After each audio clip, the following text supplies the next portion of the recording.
ये एक हादसा नहीं है, एक हत्या है। इस बात को आपको सोचना पड़ेगा। और दिल्ली वालों, आप अपने मुख्यमंत्री से हिसाब मांगे। हम टैक्स भरते हैं, क्या इस टैक्स के बदले में हमारे को मौत दी जाएगी? अगर हम सरकार चुनना जानते हैं तो हम सरकार चलाना भी जानते हैं। किस तरह से लोगों को मौत के मुंह में आप झोंकते रहेंगे? एक भी हादसा आपका आखिरी हादसा नहीं होता है। हर 6 महीने में एक हादसा। कभी दिल्ली में दंगे, कभी दिल्ली में अत्याचार, कभी दिल्ली में गुंडागर्दी, कभी दिल्ली में बलात्कार, कभी दिल्ली में चैन छीने जब्ती। अरे कोई तो आइए आगे। मेरी वाइफ मेरी काम करती थी, अभी तक उसका मालूम नहीं चला। अभी मैंने संजय गांधी में गया, सोनिया में गया। मैं प्राइवेट लिमिटेड में काम करता हूँ, मेरा शुभ खुद है। मैं सब जगह ढूंढा, बाकी उन्हें नहीं मिला। स्वागत है आपका नेशन दस्तक में। मैं हूं आपके साथ फरीन सफी। मेरे सामने वही बिल्डिंग मौजूद है जिसमें आग लगी थी। तकरीबन जिस तरह से मीडिया में बोला गया 27 लोगों की मौत हो गई है, लेकिन यहाँ पर लोगों से पता चला कम से कम 200 से 250 लोग ऐसे थे जिनकी मौत हो गई है। आप देख सकते हैं यहाँ पर लोग मौजूद हैं जो लगातार यहाँ पर जांच कर रहे हैं। आप देख सकते हैं अंदर का, ये देखिए अंदर से मैं दिखाना चाहूँगी। बिल्डिंग के अंदर जो सामान पड़ा हुआ है, बिल्कुल सामान जला हुआ पड़ा हुआ है। किसी से कुर्सियाँ हैं, टेबल हैं। ये देखिए यहाँ पर पूरे में शीशे लगे हुए थे, वो बिल्कुल जल के राख हो गए हैं। यहाँ पर अंदर टीम पहुँची है, जाँच कर रही हैं। अब ये देख सकते हैं कितनी बड़ी बिल्डिंग है ये, और जो पूरी तहस नहस हो चुकी है। जिस तरह से वीडियो में सामने आया, तस्वीर में सामने आया, यहाँ पर जो एसी लगी हुई है, यहाँ से लोग कूदे हैं, महिलाओं ने अपनी जान बचाई है, रस्सी डाल डाल के यहाँ से नीचे कूदे हैं। तो आप सोच सकते हैं इतनी ऊंचाई पर ये बिल्डिंग बनी हुई है, जब वो लोग कूदे तो उनको कितनी चोटें आई होंगी। लेकिन कहीं ना कहीं लोगों का एक आरोप है कि जिस तरह से प्रशासन का जो रवैया है वो ठीक नहीं है। 27 लोगों की मौत बताई जा रही है, जो ऑफिशियली 27 लोगों की मौत हुई है, लेकिन लोगों का आरोप है कम से कम 200 से 250 लोग यहाँ पर मर चुके हैं। उनकी लाश अभी तक पता नहीं चल पाई है और ना ही उनके परिवार वालों को सौंपी गई है। टीम आती है, एम्बुलेंस आती है, उनकी लाशों को निकालती है, लेकिन जो उनकी लाश है उनके घर वालों को नहीं दी जाती। वो जगह जगह भटकते हैं, अस्पतालों में जाते हैं, लेकिन फिर भी उनको लाश नहीं मिल पाती। लोग बैठे हैं, अपनों के इंतज़ार में बैठे हैं। किसी की बेटी खोई है, किसी के माँ बाप चले गए, किसी की बच्ची चली गई, किसी का बेटा चला गया, किसी की भतीजी भांजी चली गई। अपनों के दुख में बाहर बैठे हुए लगातार गुहार लगा रहे, कम से कम एक झलक तो उनकी मिल जाए देखने के लिए उन्हें। लेकिन फ़िलहाल किसी को अंदर जाने की इजाज़त नहीं है। नीचे पूरी बैरिकेडिंग की हुई है, मैं दिखाऊँगी पूरा एरिया। आप देखिए इधर मेट्रो भी जा रही है, नीचे काफ़ी सारे लोग खड़े हुए हैं, पूरा ट्रैफिक है। लोगों की वजह से यहाँ पर जाम भी लग रहा है, समय समय पर पूरी बैरिकेडिंग की हुई है। अंदर जाने की किसी भी मीडिया वालों को इजाज़त नहीं है, ना ही उन लोगों को इजाज़त है जिनके अपने यहाँ पर अभी बचे हैं या नहीं बचे, इसका भी पता नहीं लग पाया है। एसियाँ लगी हुई थी। ये देख सकते पूरी जो सामान है, आप सोच सकते हैं सामान से आप अंदाज़ा लगा सकते हैं जिस तरह से पूरे सामान जलकर राख हो चुका है। क्या यहाँ पर जो लोग मौजूद थे उनकी क्या हालत रही होगी जिस वक्त आग लग रही होगी, किस तरह से लोगों ने अपनी जान बचाई होगी। यहाँ पे लोग एक आरोप और लगा रहे हैं कि लोगों ने आपस में ही एक दूसरे की मदद की है, क्योंकि जो टीम थी, जो फायर ब्रिगेड्स की टीम थी, वो इतना लेट पहुंचती है, वो 4 घंटे लेट पहुंचती है, जब तक पूरा तहस नहस यहाँ पर हो चुका था। यहाँ पर एक क्रेन जा रही थी जिसे लोगों ने रोका, उससे कम से कम लोगों की निकालने के लिए मदद की। आसपास के लोग सामने आए, लेकिन जो प्रशासन का रवैया था, जो यहाँ पर फायर ब्रिगेड्स का रवैया था, वो बहुत ही निंदनीय था। क्योंकि 4 घंटे बाद यहाँ पर फायर ब्रिगेड्स की गाड़ियाँ आती हैं, यहाँ पर आग बुझाने का काम किया जाता है। जब तक ये जो इमारत थी, आप सोच सकते हैं 4 घंटे कितनी बड़े, कितना ज़्यादा है ये। 4 घंटों में सब कुछ तहस नहस हो चुका था। यहाँ पर लगातार लोग कोशिश कर रहे थे किसी तरह से बाहर निकला जाए, जबकि यहाँ का जो लोग आरोप लगा रहे हैं, जो मालिक था, जब लोग यहाँ से कोशिश कर रहे थे निकलने के लिए, तो उनको धक्का देकर वो इंसान खुद पहले बाहर निकला। उसने अपने बाप को भी छोड़ दिया, लेकिन वो यहाँ से निकल गया, महिलाओं को धक्का दे दिया, और जिन महिलाओं को धक्का दिया था उन लोगों की भी मौत हो गई। तकरीबन 200 से 250 लोग यहाँ पर जिनकी मौत की अभी पुष्टि की जा रही है लोगों के द्वारा, लेकिन जो ऑफिशियली डाटा है वो 27 से लेकर 31 तक बताया जा रहा है कि इतने लोगों की अभी मौत हुई है। लेकिन लोग इसी बात से नाराज़ हैं कि 27 से 31 नहीं, कम से कम जब यहाँ पर 400 से ज़्यादा लोग मौजूद थे और सिर्फ 50-60 60 ही लोग निकले हैं अभी बाहर, तो सिर्फ 27 लोगों की मौत कैसे हो सकती है?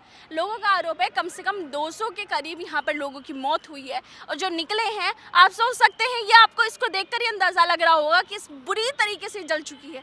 जो लोग यहाँ से निकले हैं, कूदे हैं, उनके भी हाथ पैर टूट गए हैं, किसी के हाथ जल गए हैं, पूरा सर फट गया है। किस तरह से लोग अपनी जान बचाने के लिए निकले हैं, लेकिन लोगों ने अपनी जान के साथ साथ दूसरों के लोगों की जान भी बचाने की पूरी कोशिश की, और जितने लोग बच पाए वो सिर्फ लोगों की वजह से, जो आम लोग थे उनकी वजह से ही बच पाए। क्योंकि जो प्रशासन है, जो फायर ब्रिगेड है, वो तो एकदम लास्ट में आती है लोगों की मदद करने के लिए, और जब भी आती है ना ही उनके पास क्रेन होती, ना कुछ सामान होता ताकि लोगों को बचाया जा सके। लेकिन लोग ने खुद ही अपनी मदद की, रस्सी डाली, किसी तरह से रस्सी भी छोटी थी, उतरने की कोशिश की। पूरी बिल्डिंग में आग लगी हुई थी, धुआं धुआं हो रहा था, उसी के बीच में से जब कुछ नज़र नहीं आ रहा था तो अपने लोगों को बचाने की कोशिश की जा रही थी, रस्सियाँ नीचे फेंकी जा रही थी। कुछ लोग जो निकल गए बाहर, उनके हाथों में बिल्कुल छाले पड़े हुए हैं, पूरे हाथ बिल्कुल बेकार हो चुके हैं, जल चुके हैं, किसी का सर फटा हुआ है, किसी का पैर टूटा हुआ है, किसी का पैर ही जल गया है। क्योंकि आप सोच सकते हैं इतनी हाइट पर से जब इंसान कूदा होगा तो उसको कितनी ज़्यादा चोट आई होगी। लगातार अंदर जांच की जा रही है। लोगों का आरोप है कि रात को यहाँ पर ज़बरदस्ती जो एम्बुलेंस थी उसमें भर के लाशों को ले जाया गया। कहाँ ले जाया गया किसी को पता नहीं है। जब एक बार आग जल चुकी थी उसके बाद यहाँ पर दोबारा आग लगाई गई या लग गई, ऐसा लोगों का आरोप है कि पूरी साजिश के तहत ये पूरा काम किया गया। लेकिन जो यहाँ का गार्ड था, मालिक था, अभी उनका कोई पता नहीं चल पाया है, क्योंकि जिस तरह से लोगों का ही कहना है कि नीचे आग जब लगी तो गार्ड जो था वो यहाँ से निकल कर भाग गया, बल्कि गेट भी बंद करके भाग गया। उस गार्ड का भी कोई सुराग नहीं है। अगर वो गार्ड पहले ही बता देता कि जिस तरह से यहाँ पर आग लगी, ऊपर वालों को अलर्ट कर दिया जाता तो हो सकता है जो यहाँ पे नन्ही जानों की मौत हुई है वो बचाई जा सकती थी। तो क्या हुआ था, कौन, मतलब जैसे आप यहाँ खड़े हैं, आपके सबसे पहले तो आप अपने नाम बताइए। मेरा नाम नसीम है। अच्छा, तो कौन है, मतलब काम करता था पहले। मैंने लगभग 10 दिन पहले मैंने छोड़ दिया था। मेरी वाइफ मेरी काम करती थी, अभी तक ले उसका मालूम नहीं चला। अभी मैंने संजय गांधी में गया, सोनिया में गया, मैं प्राइवेट लिमिटेड में काम करता हूँ, मेरा शुभ खुद है, मैं सब जगह ढूंढा, बाकी उन्हें नहीं मिला। बकरी ने कभी तक अभी नहीं बता रहा है कि हाँ लास्ट कंफर्म कहाँ है, कहाँ नहीं है, क्या चीज़ है, क्या नहीं है, सब चीज़ नहीं अभी बताया गया है। कितने सालों से काम कर रही थी वो लगभग 6 महीने से काम कर रही थी। मेरे को 3 महीना हुआ था, मैं काम किया था, सैलरी नहीं दे रहा था सही, तो मैं इसलिए काम छोड़ दिया मैंने। अच्छा, तो अभी तक पता नहीं चल पाया है उनका? अभी पता नहीं चला है। तो आपने यहाँ पर आकर बात की कि आपकी वाइफ के साथ जो पर घटना सबसे बात किया, लगभग कितने मीडिया वालों को दे दिया, मैं किसको दूं? मीडिया अपना कार्य अच्छे से कर रहा है, ऐसा नहीं है, लेकिन क्या होता है कि सरकारों का जो आचरण और जो व्यवहार है वो थोड़ा सा उदासीनता भरा है, जिससे पब्लिक के अंदर बहुत ज़्यादा निराशाजनक स्थिति है। क्योंकि हम कितने हादसों को अभी और जन्म देने वाले हैं, किसी भी एक हादसे को हम ये मानकर बात नहीं करते कि ये हादसा हमारा आखिरी है। दिल्ली के अगर हादसों का आप इतिहास देखोगे तो आप भूल जाओगे। अभी कुछ वर्षों पहले दिल्ली के अंदर एक ऐसा हादसा हुआ था जो अवैध गोदाम था जिसमें रबड़ का काम चलता था, और भयंकर इतनी आग थी कि उस आग को बुझाने के लिए सेना के हेलीकॉप्टरों से पानी बरसाया गया, तब जाकर उस क्षेत्र के लोगों को सुरक्षित किया गया और आग को शांत किया गया। लेकिन हम नहीं सीखते। आज भी हमारे जो पैमाने हैं, जो हमारे फॉरेंसिक, जो भी जितने भी हमारे डिपार्टमेंट्स हैं, वो सारे के सारे सिर्फ अपने कागजी कार्यवाही पूरी करते हैं, चाहे वो एमसीडी हो, दिल्ली जल बोर्ड हो, इलेक्ट्रिसिटी बोर्ड हो, फायर सेफ्टी बोर्ड हो, लेबर डिपार्टमेंट हो। ये मैं पूछना चाहता हूँ, फायर सेफ्टी डिपार्टमेंट ने इनको अगर एनओसी नहीं थी यहाँ पर, या यहाँ पर कोई इनके पूरे उपकरण नहीं थे, तो किस तरह से ये बिल्डिंग में यहाँ पर कमर्शियल एक्टिविटी चल रही थी? और लेबर डिपार्टमेंट के अंदर जो लोग होते हैं, रजिस्टर्ड होते हैं, उनका ईएसआई कटता है। आप इस तरह से क्या लोगों को मौत के मुंह में ढकेल देंगे? दिल्ली के मुख्यमंत्री आते हैं यहाँ पर, 10 लाख का मुआवजा हम देंगे, हम जांच बिठाएंगे, मजिस्ट्रेट जांच बिठाएंगे। अरे कितने हादसों की आपने जांच बिठाई, क्या हुआ उसका? अभी हमने देखा मार देते हैं, उपहार कांड का एक उदाहरण आप देख लीजिएगा, फिल्मिस्तान का आप देख लीजिएगा। फिल्मिस्तान की जांच हुई, वहाँ पे आपका विधायक, आपके आम आदमी पार्टी के पार्षद सभी जगह पे है, यहाँ पर आपके आम आदमी पार्टी के विधायक। ये क्या हो रहा है? क्या हमारी नैतिक जिम्मेदारी नहीं है जनप्रतिनिधियों की? यहाँ पर आकर हम अपने सेफ्टी मेजरमेंट को हम प्रॉपर तरीके से देखें। क्या हर चीज़ के लिए जनता को ही सड़कों पर आना पड़ेगा? अगर जनता को ही सड़कों पर आना तो ठीक है, इस्तीफा दे दीजिए। अगर हम सरकार चुनना जानते हैं तो हम सरकार चलाना भी जानते हैं। किस तरह से लोगों को मौत के मुंह में आप झोंकते रहेंगे? एक भी हादसा आपका आखिरी हादसा नहीं होता है। हर 6 महीने में एक हादसा, कभी दिल्ली में दंगे, कभी दिल्ली में अत्याचार, कभी दिल्ली में गुंडागर्दी, कभी दिल्ली में बलात्कार, कभी दिल्ली में चैन छीने झपटी। अरे कोई तो आइए आगे, किसी की जिम्मेदारी तो आप सुनिश्चित कीजिए। कब तक हम ऐसे ही अपने दिल्ली के नागरिकों को 2 करोड़ की जनता है, पूरा शासन प्रशासन लगा हुआ है, 2 करोड़ की जनता को सुरक्षा नहीं मिल पा रही है। कारण क्या है? कारण है भ्रष्टाचार। यह बिल्डिंग कैसे खड़ी हो गई, मैं पूछना चाहता हूँ। ये कौन कौन से नॉर्म्स यहाँ पे हैं? जब यहाँ पर 2nd फ्लोर में आग लगी और इस 2nd फ्लोर का लेंटर डाला जा रहा होगा, तब यहाँ पे 10 लाख रुपए की रिश्वत मांगी गई होगी एक लेंटर डालने के लिए। लेकिन आज वो सफेद कॉलर, व्हाइट कॉलर बन के खड़े होकर आ जाते हैं सामने। हम जनता को मरने नहीं देंगे।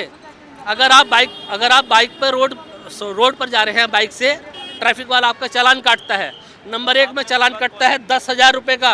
आप बोलते हो छोड़ दो मेरे को साहब, ये लो दो 2,000 रुपया, 2,000 रुपये देकर आप आगे निकल जाते हैं। यही काम केजरीवाल कर रहा है। क्या एक इंसान की जान की कीमत 10 लाख रुपए है?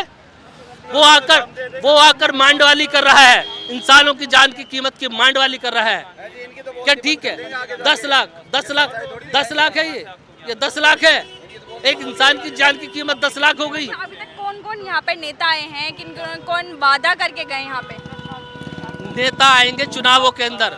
यहाँ हम कोई भी राजनीति नहीं ना करने देंगे ना करेंगे। हमारे दिल्ली के लोग यहाँ पर मारे गए हैं। प्रशासन, डिपार्टमेंट, ये जितने भी डिपार्टमेंट इस बिल्डिंग के अंदर इन्वॉल्व है, आप निकालिए, आप पत्रकार हैं, दिल्ली जल board, electricity board, labour department, fire safety department और जितने भी इसके अंदर कॉमर्शियल एक्टिविटीज हो रखी हैं, उसके अंदर रेवेन्यू डिपार्टमेंट, आपका हाउस टैक्स डिपार्टमेंट, सारे के सारे दोषी हैं, ये सारे के सारे अपराधी हैं। ये एक हादसा नहीं है, एक हत्या है। इस बात को आपको सोचना पड़ेगा। और दिल्ली वालों, आप अपने मुख्यमंत्री से हिसाब मांगे। हम टैक्स भरते हैं, क्या इस टैक्स के बदले में हमारे को मौत दी जाएगी? कोई एक हादसा नहीं है, कोई एक ऐसा शहर नहीं है, कोई एक ऐसा मोहल्ला नहीं है जहाँ पर हर 6 महीने में आग न लगती हो, जहाँ पर हर 6 महीने में कोई भी आगजनी ना होती हो। लेकिन एक भी हादसा, एक भी आगजनी, आपका एक आखिरी नहीं होता। आप सबक नहीं लेते हो, आते हो मुआवजा बांट देते हो 10 लाख। अरे किस चीज़ का 10 लाख? 27 लोगों का अभी तक ऑफिशियल रिकॉर्ड है, टीवी के अंदर जो न्यूज चल रही है। 27 लोगों को मारा गया, ये हत्या की गई है यहाँ पर। ये हादसा नहीं है, ये हत्या है। जवाब देना होगा दिल्ली के मुख्यमंत्री को। ऐसी कमरों में बैठकर आप मुआवजा डिसाइड नहीं कर सकते। यहाँ कर देखिए, कोई 6,000 की नौकरी करता था, कोई 20,000 की नौकरी करता था, कोई 15,000 की नौकरी करता था।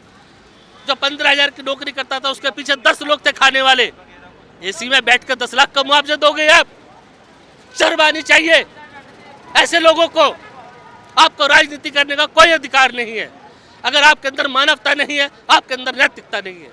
बोला जा रहा है कि जो लोग घायल हैं उनका इलाज चल रहा है, लेकिन उनका भी अभी ठीक से कोई पता नहीं है कितनी लाशें और इसके अंदर दबी हुई हैं। ये तो जब पूरी जांच होगी उसके बाद ही पता चल पाएगा। लेकिन लोगों के अंदर खासी नाराज़गी है कि जिस तरह से जो प्रशासन है उसका रवैया ठीक नहीं है।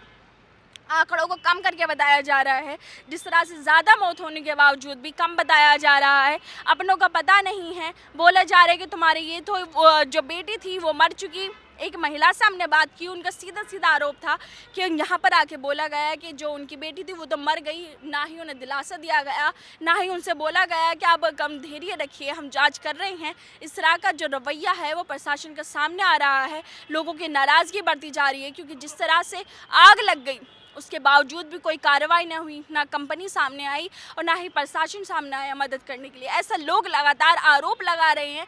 जिस तरह से आंकड़े कम बताए जा रहे हैं, ज़्यादा मौत होने के बावजूद भी आंकड़े कम बताए जा रहे हैं। ये सब आप देख सकते हैं कि कितनी जो ये भारी संख्या है, पूरी बिल्डिंग जल के तहस नहस हो चुकी है, धुआं हो गया, पूरी काली हो गई है। अंदर का जो सामान था बिल्कुल जल चुका है, एसी पूरा जल चुका है।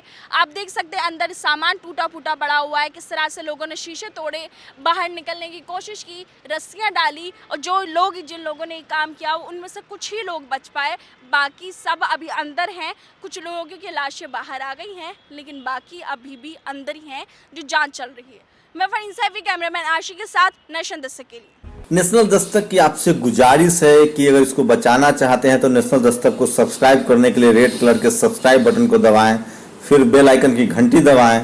नेशनल दस्तक को बचाने के लिए बहुत जरूरी है कि हर खबर को शेयर करें, लाइक करें, कमेंट जरूर करें।